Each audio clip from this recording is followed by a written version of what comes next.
Welcome to Weekly Review of the U.S. Economy. I am Glenn Ford Robinson. Inflation and mortgage rate rise as U.S. economy picks up steam, despite moderate levels of volatility and lackluster retail sales. These stories and more after the break.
Welcome to Weekly Review of the U.S. Economy.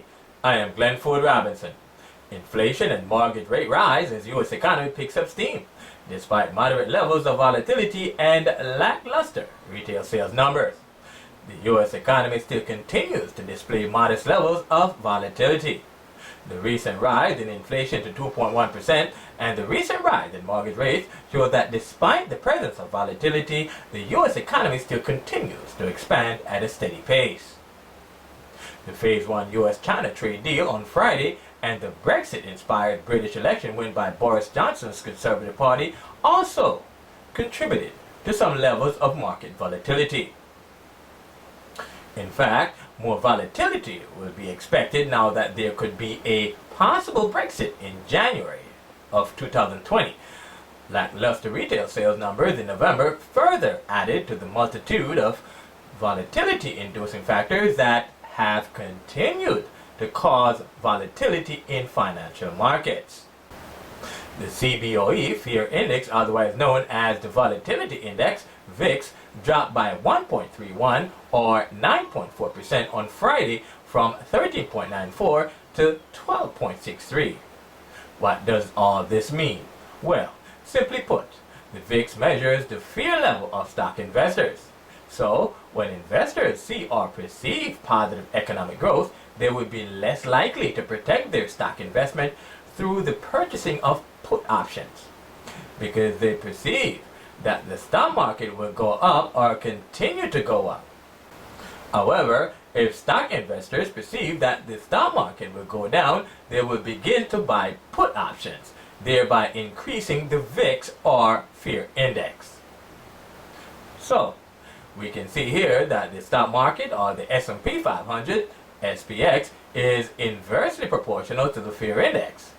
If a stock investor buys a put option to protect or figuratively indemnify shares of a stock, this investor is essentially buying an insurance policy to protect her stock investments.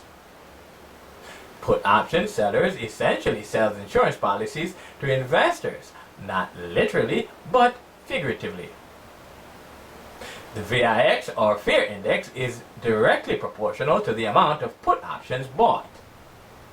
A high fear index means investors believe that the stock market may most likely continue to fall, while a low fear index means investors believe that the stock market may most likely continue to rise. This happens to be the current sentiment of stock market investors. This is the reason why the stock market has continued to trend higher. The VIX or fear index fell 9.4% this past week, telling us that investors are currently not buying put options or insurance policies for their stock investment positions. Investors therefore feel very confident that the stock market will continue to rise. This explains why the stock market has trended so high lately. Despite moderate volatility caused by trade tensions and Brexit uncertainty. A VIX level of 12.63 does not necessarily mean that the fear index will always be low whenever the VIX level reaches 12.63. This value assumes a low level as a result of the average VIX levels over the past year or 52-week range.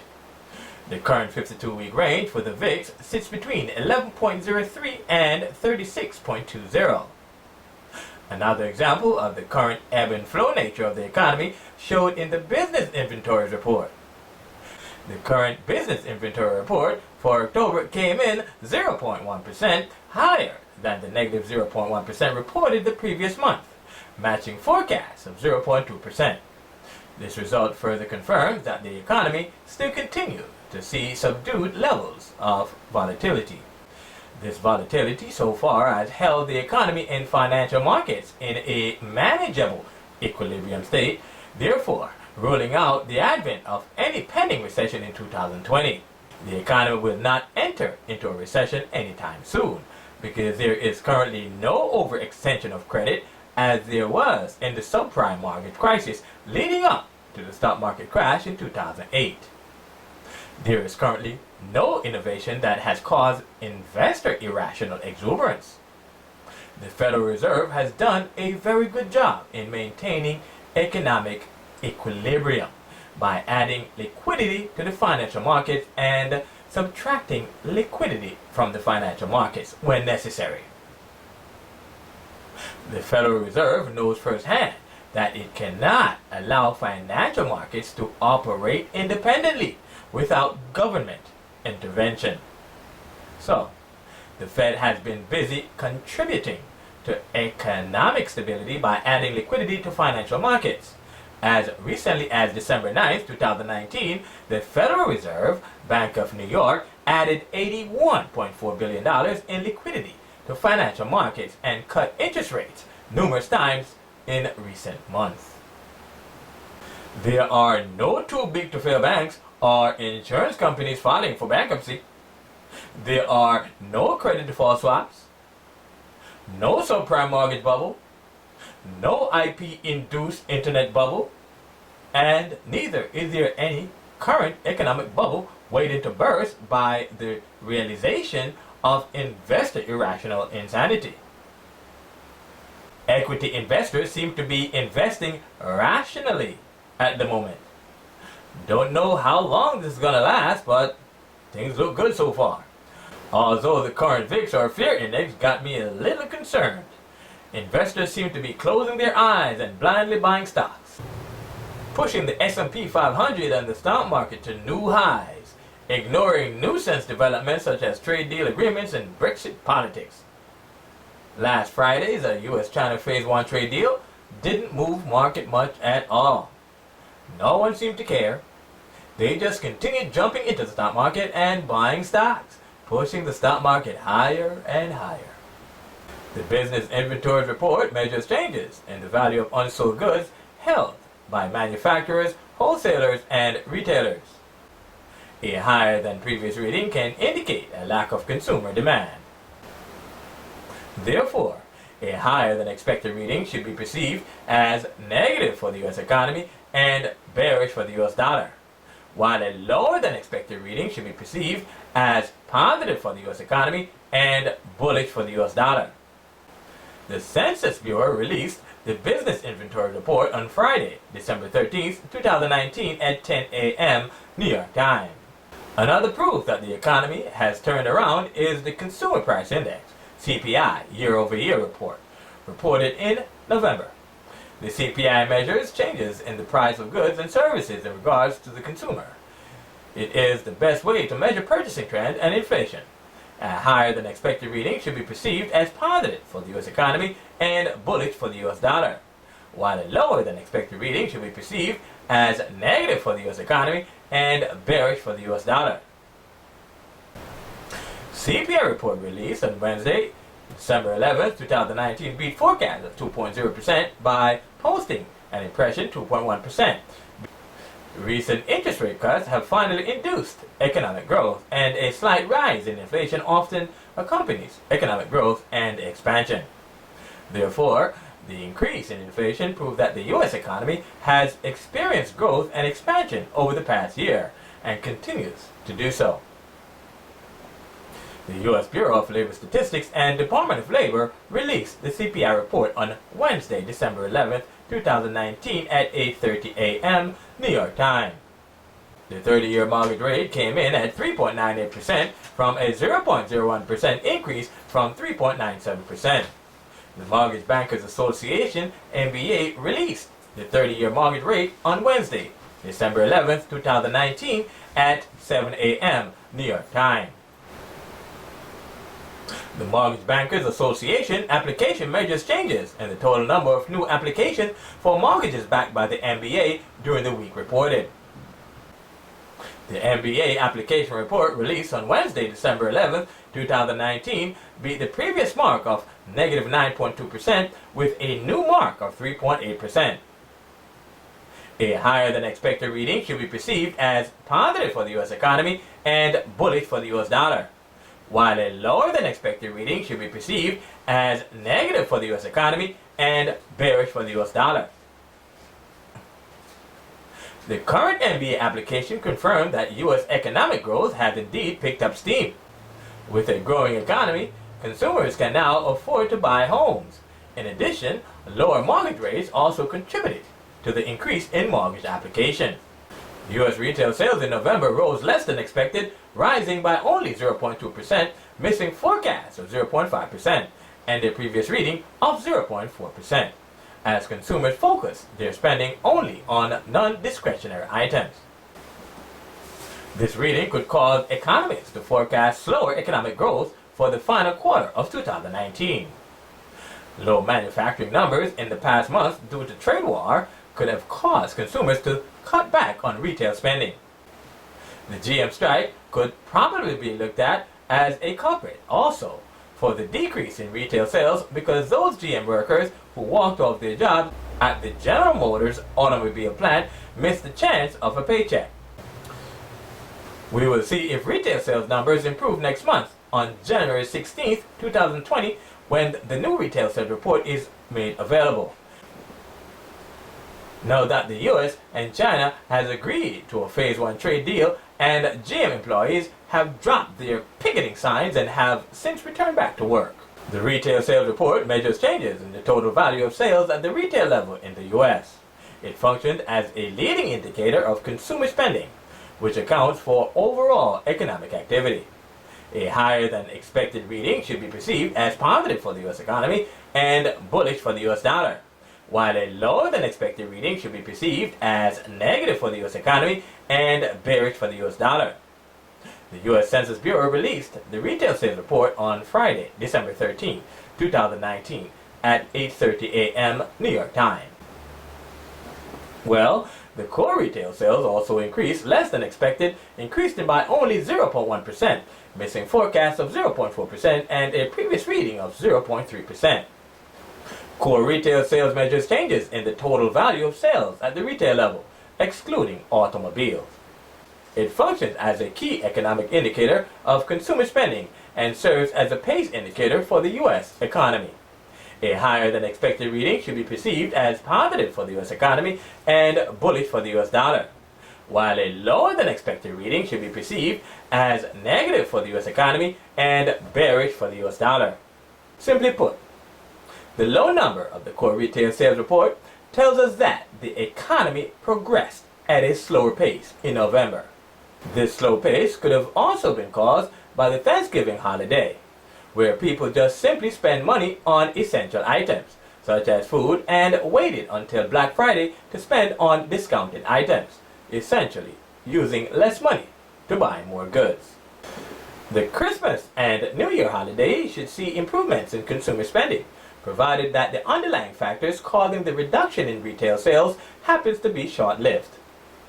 The stock market closed mixed on Friday as investors digest the development of a Phase 1 trade deal between the U.S. and China. The Dow Jones Industrial Average rose 3 points, ending the week at 28,135 points, while the S&P 500 ended the week unchanged at 3,169 points.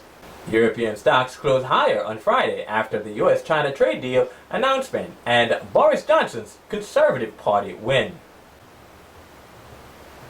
On the Brexit front, Prime Minister Boris Johnson's Conservative Party won the British election in landslide fashion, setting off an epic buying frenzy of UK stocks by investors. Foreign currency investors also joined in the parade, sending the British pound to a high of 1.3515 against the dollar. A feat hasn't been seen since May 9th of 2018, when the currency hit a high of 1.3607 against the dollar. Euro-dollar currency investors also got into the act, pushing the Eurozone currency to a high of 1.1200. A mark hasn't been seen since August 13th of 2019, when the Euro-USD hit a daily high of 1.1228 against the dollar. Wow, such exuberance. I love exuberant investors. When they run to the hills, I simply run to the beach. It works every time. Hey, got to feed the family. Investors figure that election results will calm Brexit jitters because a significant flow of capital will begin to pour back into the British economy. The electoral win by Johnson sets the stage for British lawmakers to trigger a long-awaited split from the European Union. The British now appears confident that they will once and for all be able to leave the European Union by the end of next month, finally removing the continued uncertainty that has plagued business and investors' sentiment for the last 3 years. Please like, subscribe, and check the bell so you'll know when new weekly videos are uploaded. Mstardom Finance, commercial break. Are you a successful forex trader or a successful stock trader and want to gain even more success as a trader? Well, look no further than the Mstardom Finance weekly review of the U.S. economy. The weekly review comes in a video format and an article format. The video format, hosted by Glenn Robinson, can be seen on the Mstardom Finance YouTube channel, and the article format can be seen on the Mstardom Finance website at mstardom.com. For in-depth fundamental analysis of how to create a forex and a stock trading strategy using the data presented in our videos and articles, please contact 631-747-7237. Disclosure: the Mstardom Finance trading team currently trades the Euro-USD currency pair utilizing long, short, and hedging strategies. Disclaimer: information in this video and in our articles published on mstardom.com may contain forward-looking statements, which could involve high risk and uncertainties. Markets and instruments profiled in our videos and in our published articles are for informational purposes only, and should never be taken as professional investment advice or recommendations to buy or sell in these assets.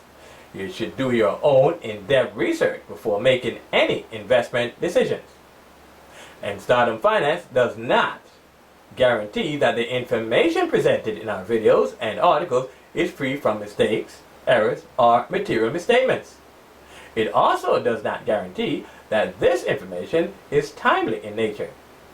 Investing in open markets involves a high degree of risk, including the loss of all or a portion of your investment, as well as emotional distress.